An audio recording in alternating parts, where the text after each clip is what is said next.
Partners signature program, Seed20. If you've never attended Seed20, each year over the course of 2 months, a class of 20 nonprofit participants receives training, coaching, and feedback on how to succinctly and powerfully tell their story. This effort culminates in an on-stage event. Sorry, guys, can you hear me okay? Okay, perfect. Thank you. These efforts culminate in a Seed20 on stage, which is a high energy event where 10 members of the class compete to win cash awards by making 3-minute pitches to a panel of judges and a community audience of over 800. Like many nonprofits in Charlotte, our programming was interrupted by the pandemic. However, that allowed us the opportunity to reflect on 9 years of Seed20 participants and the work, the collaborations, and the impact that they continue to have in our community.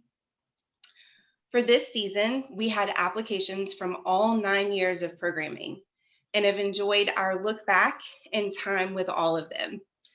Our goal for this season was to meet the nonprofits where they are and provide them the opportunity to create a video that is unique to their organization's story while supporting their mission. The participants worked with our videography team and their coaches to design and create the video that they feel best meets the needs of their organization.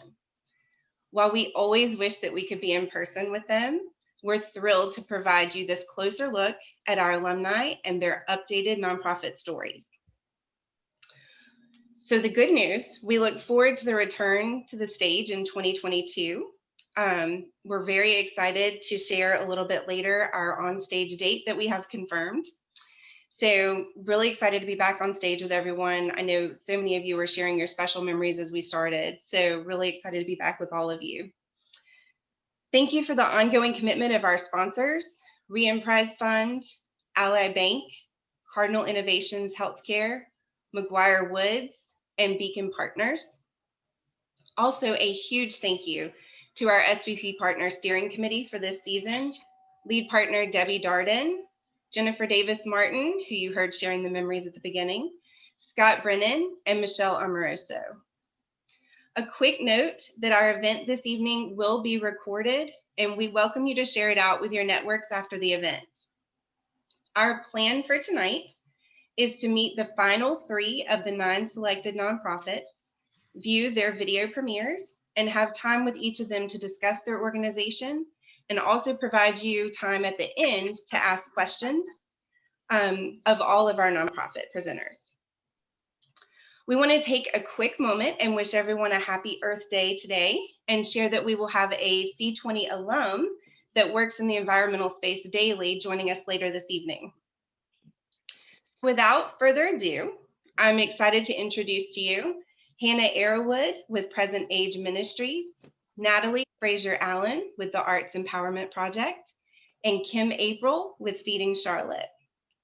As I mentioned, you'll have the opportunity to ask questions at the end of the presentations. Just drop your questions in the chat as we go along, and we'll be happy to read them out for you. So first up is Present Age Ministries, class of 2015, coached by Gina Escobar.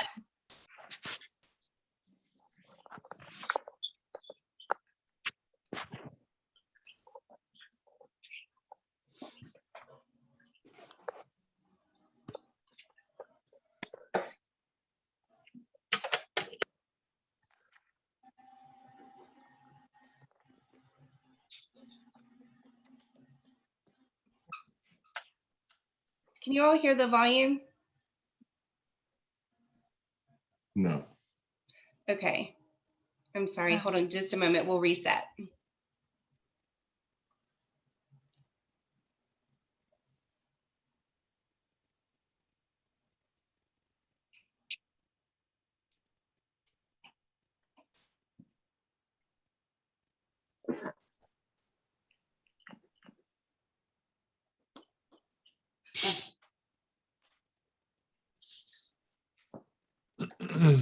Hey, Scott, we can't hear.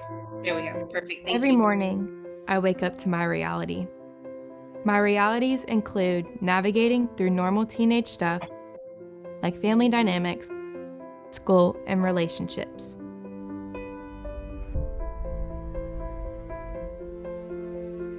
But there's one thing that is different. I was trafficked.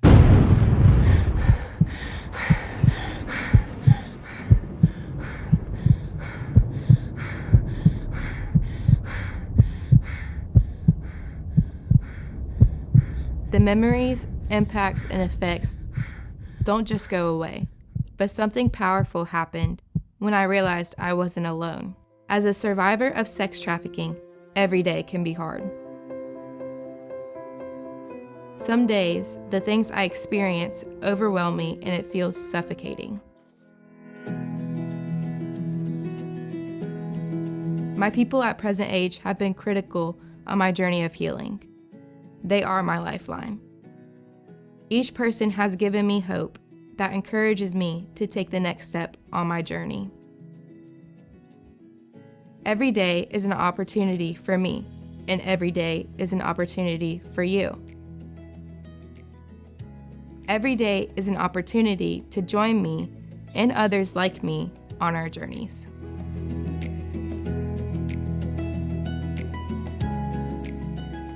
Present Age creates systems of support that become a lifeline that each child desperately needs. There is a place for everyone, including you. You can be a part of her journey. And collectively, we can create a safety net for girls just like her to heal. Join us.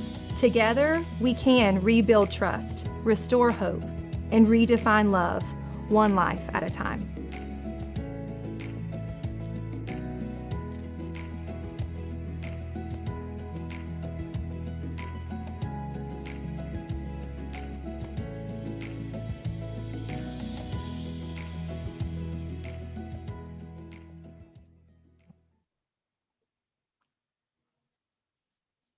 Thanks so much, Scott. So please let me introduce Hannah from Present Age Ministries to share a little bit about their video and their organization. Good evening, everybody. It's so good to just see a lot of familiar faces, but also faces and names that I've not met yet, and so I hope to be able to meet you guys. I'm the founder and executive director of Present Age Ministries, and as you hopefully were able to see, we work directly with minors, those that are between the ages of 12 and 18, who have been identified as victims of sex trafficking in and around the Charlotte metro area. We really serve a 7 to 8 county radius, and as one of the only vetted agencies based on North Carolina standards that serve minor victims of trafficking.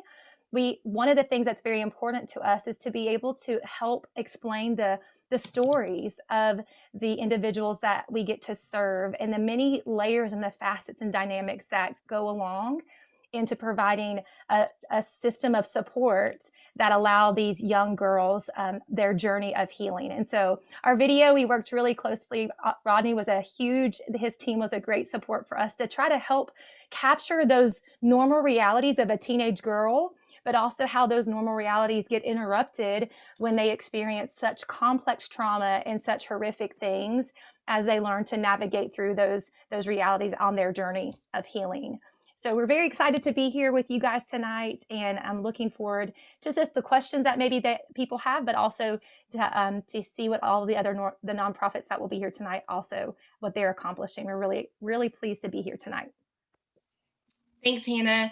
So I've heard you mention, we've known each other for quite a while. So I've heard you mention quite a few times of this being an issue and a problem right in our own backyard. Is this issue really a problem in this area? And where do your referrals come from for your organization?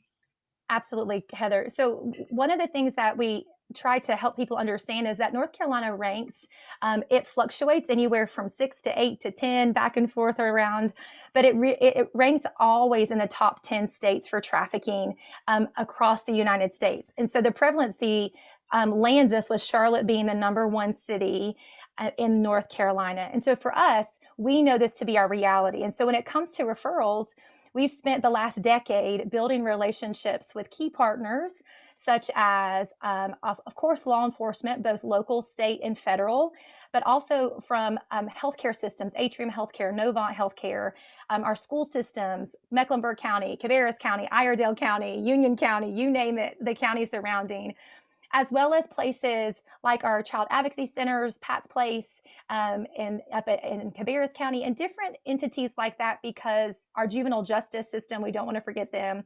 All of these people are critical partners for us and where our referrals come from.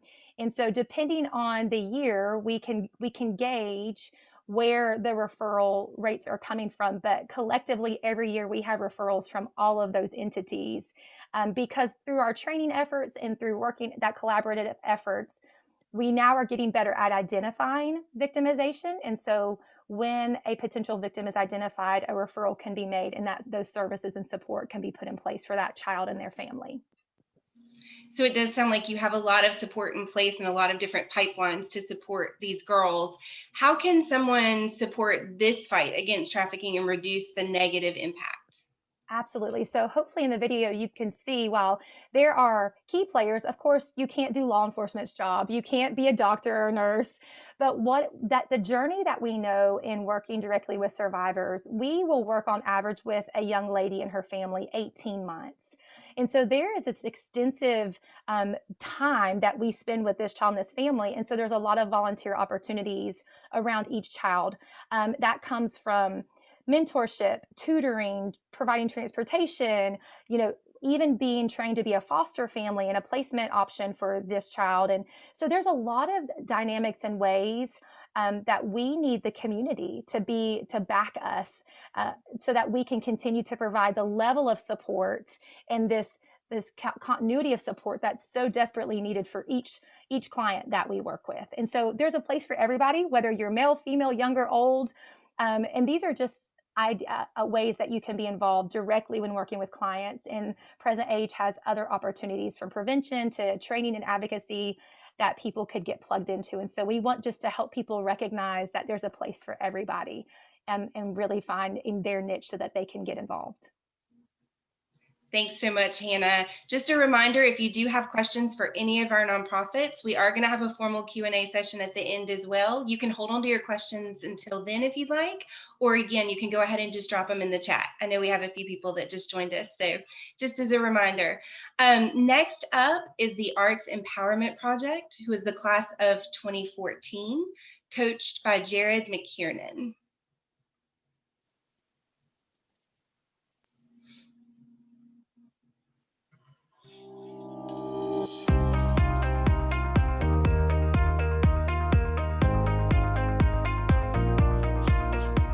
I started the Arts Empowerment Project to really ignite change in vulnerable youth. Visual and performing arts mean so much to our society, to our world, and using art as a vehicle, to me, just made all the sense in the world.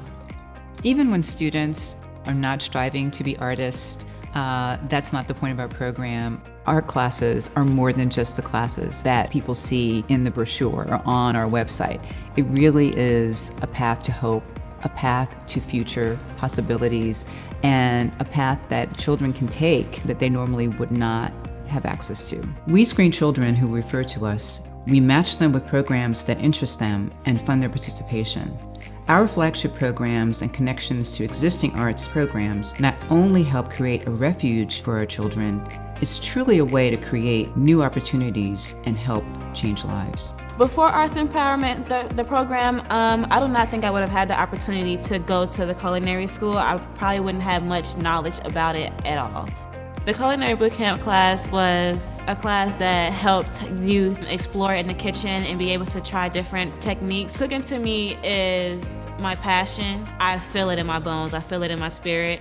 And when I cook for people, just the rewards of their on their face is enough to say that they enjoy my food, they enjoy my company, my service. I was referred to the Arts Empowerment Project by my independent living social worker. Before the Encounters class, I did not think about having my own dream. I was inspired to start my own business, to bring in extra income as well as do something positive. And I decided to do the necklaces because seeing people wear them, like within my family, it brought them joy to wear someone's name who means so much to them. During the Encounters 2 seminar, we all made vision boards.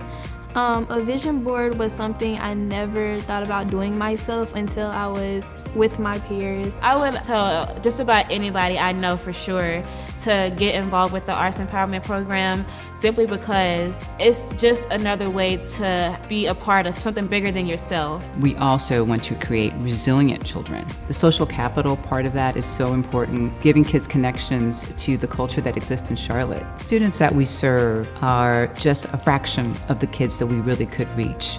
It's more than just putting a paintbrush in a student's hand. It's more than just opening a door to a dance studio. It's really opening a door to a new world.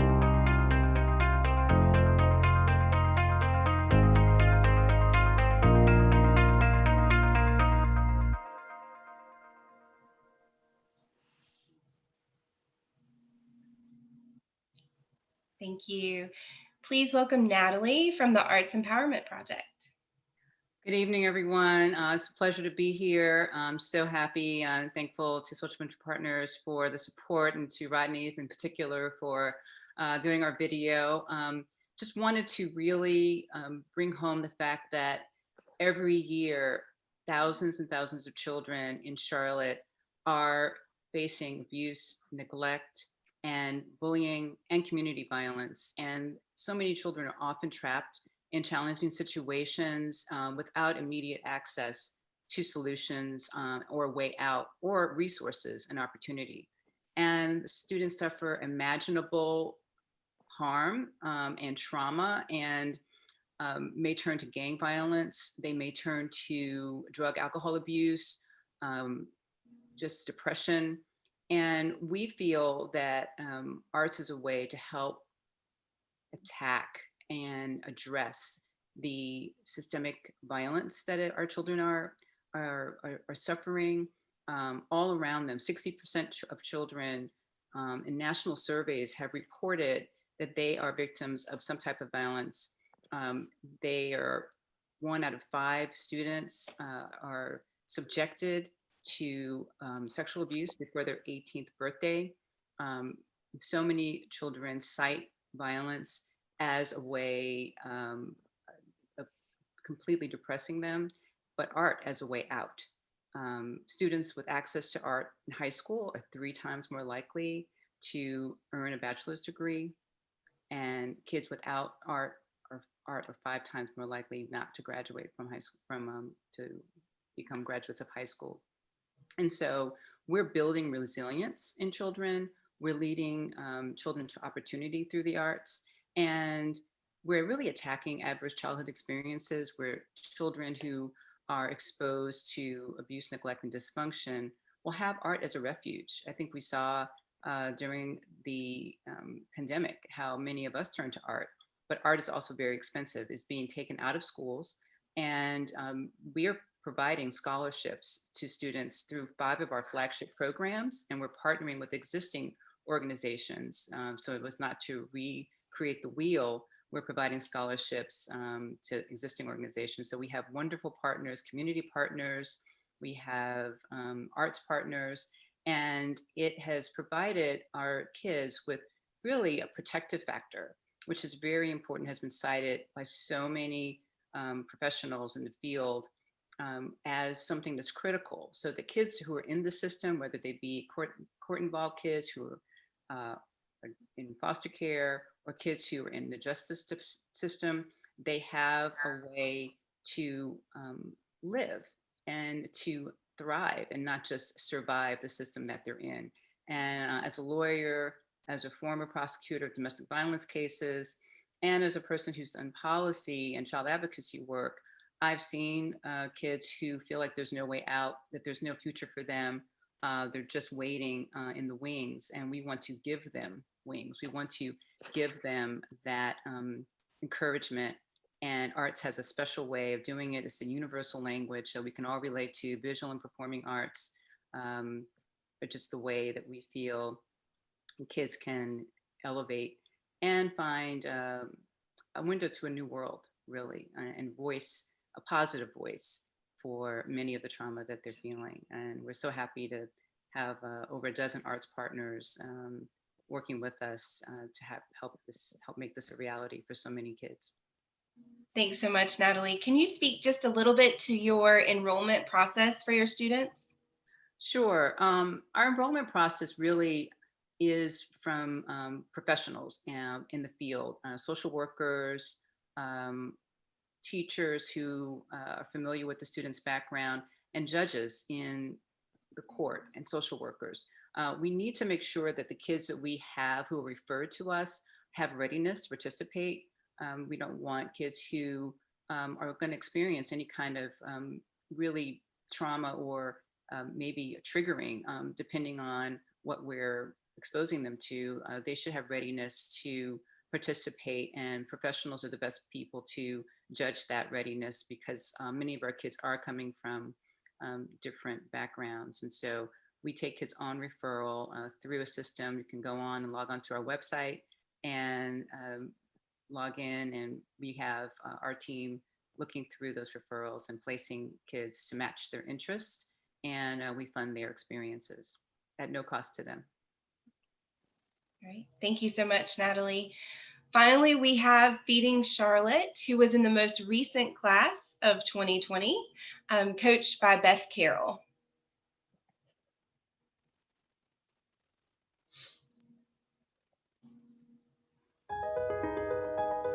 %40 of all food produced in the United States goes to waste. So we do not have a food shortage problem, we have a food distribution problem. There's actually enough food produced to feed every single American 3 meals. Scott, we can't see their video. Currently, almost 50 million Americans are food insecure. There's so much food ending up in landfills.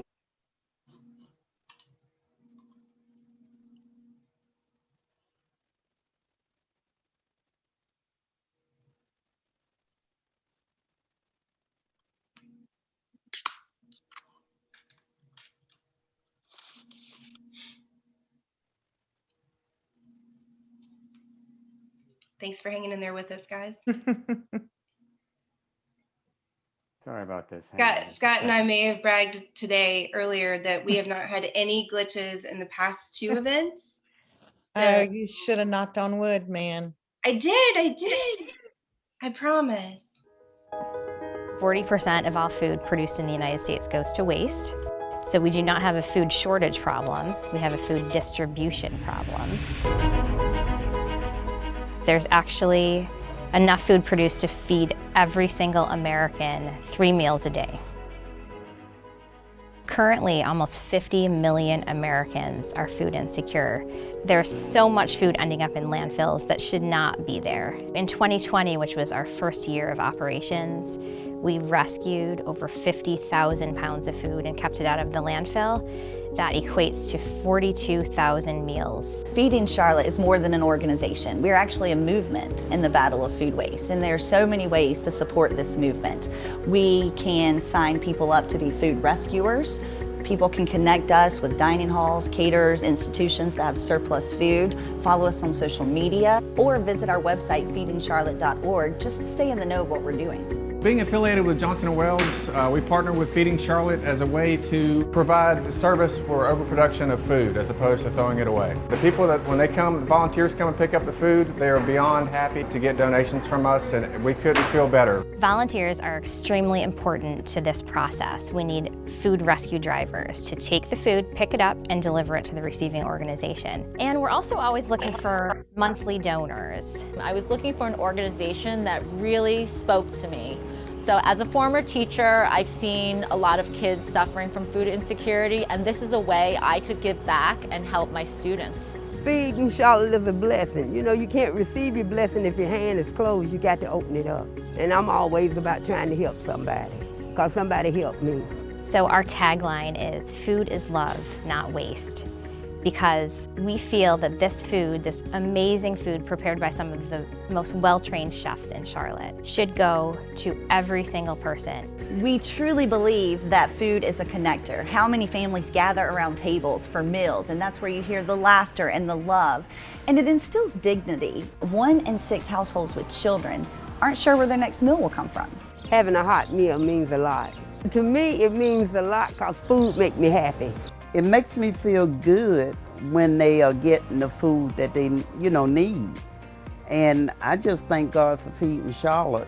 It's just taking care of a lot of people, not just homeless people, but people that need food. I hate to go home and think about somebody being hungry. Before I met Feeding Charlotte, I used to take money out of my own pocket. It takes things like Feeding Charlotte to come in and give people hope.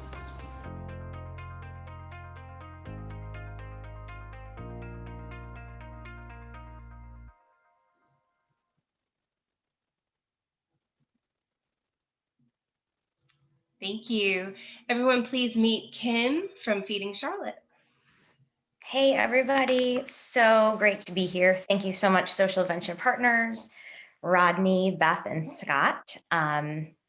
So my name is Kim April. As they said, I am a co-founder and the Director of Operations with Feeding Charlotte. I think that video explained what we do and why pretty well. So thank you to Rodney, but our mission is to rescue surplus freshly prepared meals to reduce food waste and feed the hungry. So happy Earth Day. It's the best day ever for this video to premiere. I wanted to tell you, as of today, just for this year, we have rescued 18,533 pounds of food, which is 15,444 meals served in 2021. So we're pretty proud of everything we're doing, and our inaugural year was last year, 2020.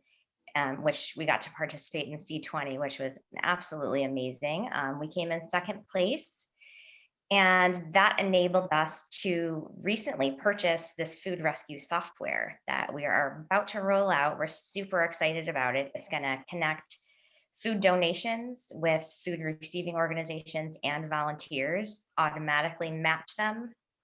So as I said in my Seed 20 pitch last year, it will expand our reach greatly. We really wanted that video to highlight the quality of food that we're getting and how this food that we get brings a lot of love and hope to people, because it is nutritious, fresh, delicious. We pick it up and we wish that we could eat it. It's that good. So we really want that to be something that people know about the great quality of this food that we get. And I think other than that, the video kind of says it all. We just pick up this excess food and bring it to receiving organizations where they serve it right away. Well, that's the goal, right? That was the goal for the video for sure. So would you mind sharing just a little bit about who some of your food donor partners are? Sure. Yeah, we partner with caterers and institutions. So there are a lot of schools that are our food donor partners. Johnson & Wales is one of them. They were our very first partner ever, and everybody loves their food. And then we have Queen's University, UNCC. We just recently got some elementary and high schools on the list. We pick up from Trinity Episcopal School, Covenant Day School, and then we also have QC Catering, Roots Catering, a retirement center called the Pines at Davidson, and we hope to get some more retirement centers. And then on April 28th, which is Stop Food Waste Day, everybody should know that, we are actually about to announce a very big and exciting partnership that day with a company that everybody will know very well. We can't announce it till April 28th, but it's a huge partnership that we're about to embark upon. So we're very excited about that. That is really exciting. So you do have a lot of support from the community and a lot of larger organization support.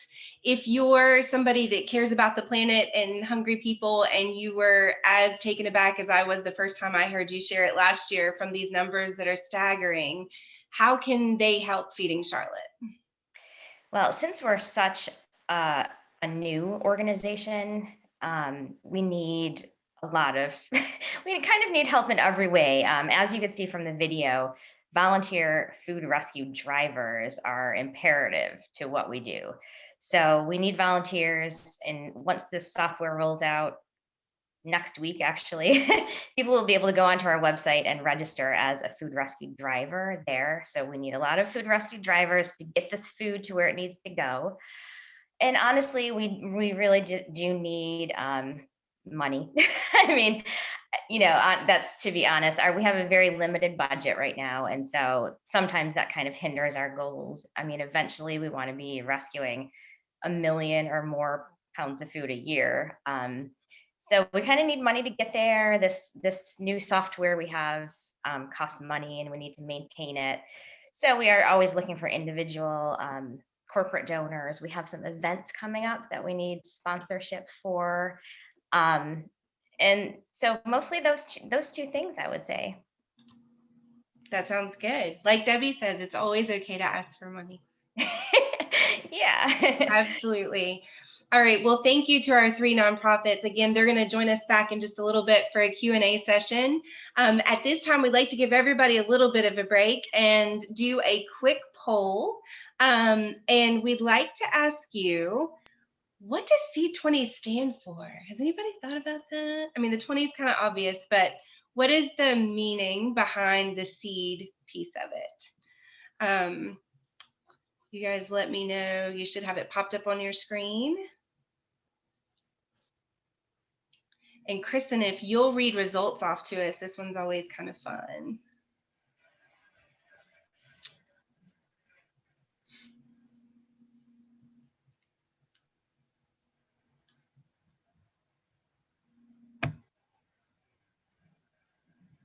We know it's tricky, but yeah, I was going to say best guess. The results are anonymous, so I don't know if you're getting it wrong, but please vote. Yes, it's all anonymous. Best guess. Be bold and make a choice. I'm gonna give you 5 more seconds. We have a lot of people that are obviously on the fence and are not wanting to be bold and choose. So be brave. I promise I cannot see your answers. Okay, so I'm gonna shut the voting off now. We still had quite a few people that wouldn't vote, so this is only fun if everybody plays along. Okay, so we must have some repeat folks in the audience because 71%, the correct answer is Social Entrepreneurs Empowered is what our Seed 20 stands for.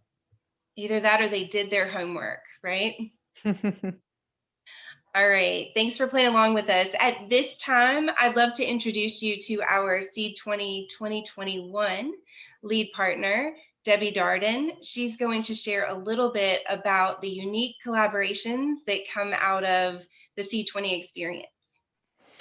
Yes, Heather mentioned we are so excited to celebrate, to coordinate this with Earth Day. And we have 2 nonprofits from our class of 2020 who work in that sphere. And one of the great benefits of the Seed 20 program is that these nonprofits that have not met each other get the opportunity to get to know each other really well and find lots and lots of opportunities for collaboration. So these 2 members of the class of 2020 hit it off right away and saw ways to move from what they said were being potential competitors to actually being friends and collaborators. And so they have created a mutually beneficial relationship of what could have been unlikely partners. So I'm very happy to introduce, and thank you for being with us, Demi Clark from She Built This City and John Searby from Catawba Riverkeepers. Take it away, guys. Demi, I'll let you lead. Oh, why me? We only have a certain timestamp. He's tired. Yeah, my coaches for 2020 were like, yeah, 3 minutes, please. Let's get this down. Yeah, so we in the pre-talk, the biggest thing is Debbie, I know you said competitors. Really, the quick on us at She Built the City, when we were in the 2020 class, I had $25,000 in my pocket and 20 years in the construction industry, and I was tired of being the only woman in the room. Everyone at grad school, while I was consulting, really warned me and said, if you're not food insecurity, home shelter, and or incarceration, don't start a nonprofit. And I was like, what? You're crazy. I mean, those are all very great things to be solving for, right? But I have 10% females and zero diversity in that females. There's a lot of white females like myself identifying as white. So how are we going to make this work? Like, I still have a dream and we're going to make it happen. So came into C20, and I remember going to that initial meeting and saying, who in the room do I want to know? But that's the for-profit in me. I was career for-profit. So into this new nonprofit thing and venture. And I saw John. So our whole goal, by the way, is 50-50 by 2030. That's our pledge. You can see on our website, shebuiltthecity.org, to make this an equitable environment for women and non-binary individuals to enter the construction trades and the future of construction. So coming into that initial meeting at the house in Myers Park, I saw John, and I zeroed out. He's like 6'4". I don't know, John, what are you, like 6'8"? And he's this huge guy. And I was like, who are you? Let's meet each other. So I'll kick it to him for this. So what did you see when you saw me? Well, so Demi and I had a lot in common coming out of the for-profit space, taking over nonprofits. But the Catawba River Keeper story is much different because we had been around for 23 years and we were looking for a fresh approach to how we do our work, and had really made a strategic decision to become a community-centric organization. And so, my for-profit brain was walking around looking for the same thing. Who in this room can I connect with and work with? And I can tell you that it's not often that an environmental nonprofit, especially the Catawba River Keeper, goes hunting for people in the construction industry and the development world to be their best friends and partners. But so we like to call it, Debbie, to your point, rather than competition, we were friend or foe or lion and lamb. So that's either right, one, yeah. your choice. We let others choose. So, we took it from there, and all through the coaching sessions, I joked about the after session, cry fest, but we had several of those, just encouraging each other. I know you got blasted by the coaches tonight. It's okay. You're not as bad as you think. And, after the whole experience, which had to go totally virtual, and, here we all get, COVID thrown in our face, we both started to innovate around some of the same ideas of, how do we take our programming out and do it in a cool and interesting way? And let's not let this stop our collaboration. So it started with a very simple Facebook Live video where Demi brought her tools and a whole bunch of wood and some other, fun stuff for us. And our education director came in and we shot a Facebook Live video about how to build a wood duck box. And we taught people how to build a wood duck box and why they're important for habitat along the river. And from there, it just kind of took off. And we did, She Built the City joined us for our biggest event of the year, River Sweep, and sponsored one of our sites. We then connected over Founders Day, Day of Service, and we're coming together doing a joint volunteer day with Turner Construction to renovate a new boathouse, which, by the way, those of you who are at virtual C20 last year, I told you we were trying to use engagement with the river to fund protection of the river. And today I am sitting in the boathouse on the banks of the river. And in 3 weeks, we are launching a kayak rental program that will use engagement with the river to fund protection of the river. And Demi and She Built the City have been a part of that from day one, and they continue to be a part of making that a reality. And so we think this partnership has a bright future. We're excited to see where it's going. Yeah, we're talking to some pretty big names and things that, anyone that was in my class knows that I think massively big. So we've got some major organizations behind us. I usually go for partnerships over grants, but we've been very lucky in the grants that we've received from United Way of the Central Carolinas, a lot of Foundation for the Carolinas. It's been just such a year for us. A lot of that was thanks to the notoriety we've gotten and exposure from Seed 20 to some of these organizations. But the cool part is, and this is probably the closing, because Heather's going to be like, yeah, the 3 minutes is done, is basically look for the opportunities in what you don't know, of just look for relationship building. And I think that's what we brought from for-profit is we constantly think of relationships that people aren't thinking about. And there's money behind that. It's a give to get, but you do that intentionally. So you're not using the other person. You're saying, I'm not competing with you. We actually could go after a blue ocean here of money that we didn't know existed together, but we're also solving for something that's great for the community. And for us, that's both sustainability. The girls that I serve and me as a founder, I have an executive director now. We solve for these teen girls and these younger generations are really holding us to the carpet of being sustainable. So construction has to change. We have to go to 3D printing and drones and all this awesome stuff in the future. And we're able to partner with Catawba Riverkeeper, who is the watchdog for our waterways and keeps our waterways safe, to say, let's bring in these construction companies, let's bring in Duke Energy, let's bring in others to say, you are held accountable, you're also investing in the future. So that's kind of the takeaway there. Is it's been a beautiful partnership. We've also had others in between us, class and other classes. So it's been a beautiful friendship. And then also instead of lion and lamb, now we're just a lion and a tiger together. So That's great. That's great. Thank y'all so much. I mean, your enthusiasm around your partnership is just so encouraging, and you have great advice for everyone. And it's more power to the two of you together to do great things. So thank you so much. So I think we have another poll, Heather. We do. I was just going to say a quick thanks again to Demi and John for joining us this evening and sharing. It's always really great to hear those relationships and collaborations. We hear a couple of them each season, and I'm always so thrilled to hear that that's definitely a unintended byproduct of our program each year. So thank you both for joining us. All right, so we do have another poll. How many years have you attended C20 on stage?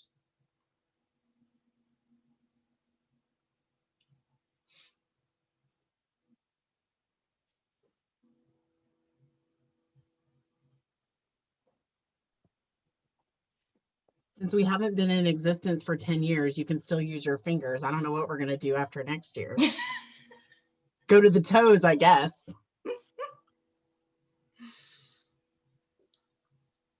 All right, cast your votes, please. Finish up your counting. This should be an easier one. Best guess.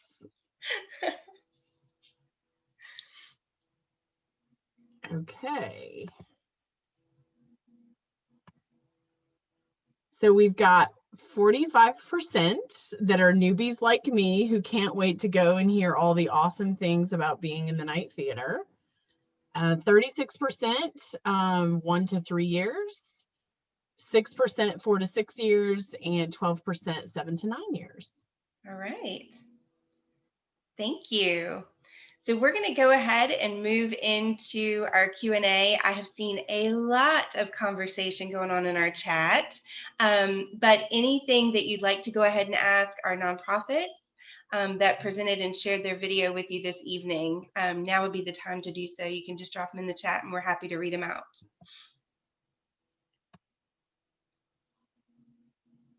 Heather, while people are doing that, do you want to read the information about the food rescue drivers that Kim mentioned? She put the requirements in there. Absolutely. I saw it come through. I'll just scroll back through. Jen, do you have it readily available here? Oh, here we go. They have to be 18 years old, and the hours are 9 to 6. Is that correct? That's correct. And reliable cars that are fairly clean. I was gonna say, I feel like there's probably some additional information there. There you go. All right. Yeah. In order to sign up to be a volunteer with this new software, the volunteers have to read some health information, food safety information, take a quiz, and pass the quiz first. So that's helping us a lot. Thank you. We have a question for Natalie. What organizations do you partner with? Thanks for the question. We are a collaborative by design, and so we partner with, for arts partners, Arts Plus, Blumenthal, Fusion Force, Children's Theater, the Mecklenburg County Police Department, Mint Museum, Johnson & Wales, the Harvey Gantt Center, Levine Museum of the New South, and others are always coming up online. For our referral partners, we partner with the 26th Judicial District Court, the judges there, and the social workers of DSS, the YWCA of the Central Carolinas, Safe Alliance, Thompson and Child and Family, Elon Homes, Big Brothers Big Sisters, Project 658, and Nazareth Children's Home. And our demand for our services, our partners are growing every day. What we need is definitely support, funding. We're having a big fundraiser coming up in October, and it's an art auction, virtual because of the pandemic, but we hope to be in person. And all of those partners are growing, and we've served over 1,000 children since our beginning in 2014 of serving kids through partners. So I'd like to thank each and every one of them, and many of them are on this call tonight. So thank you. Thanks for the question. Yeah, absolutely. A question for Hannah. Can you talk a little bit more to the onboarding process that you have for new volunteers? Absolutely. So our volunteer process starts, we have a volunteer information session that is an entry point for any type of volunteer service right now. And that is done online, and you can register at our website. And then depending on what your desire is, whether it's through advocacy and training, general volunteer needs, through our direct services prevention, then there are different tracks, which those have all been migrated over to online modules. And so those are recorded modules. We talk about things for, if it's for direct services, we talk about caring for the clients, and we talk about trauma and how that incorporates into the care. And we provide scenarios into understanding, like, in essence, like case reviews, case studies, and role playing, like what would it look like, so that because what we've learned is that we really, sometimes often people come in with this fear of, I'm not going to know how to respond, or I'm not going to know the answers. And so it's really kind of debunking some of those concepts that you think you might interact with when you're working with the clients. And so depending on the route that you choose to take, there are clearly marked paths for you to take. And of course, that includes, we do interviews and background checks for vetting purposes, obviously, with the population that we serve. So if anybody's interested in directly volunteering, you can just go to our website to get involved. And those places to register for those immediate, that volunteer information session is on our website, and you can register at any point throughout the year.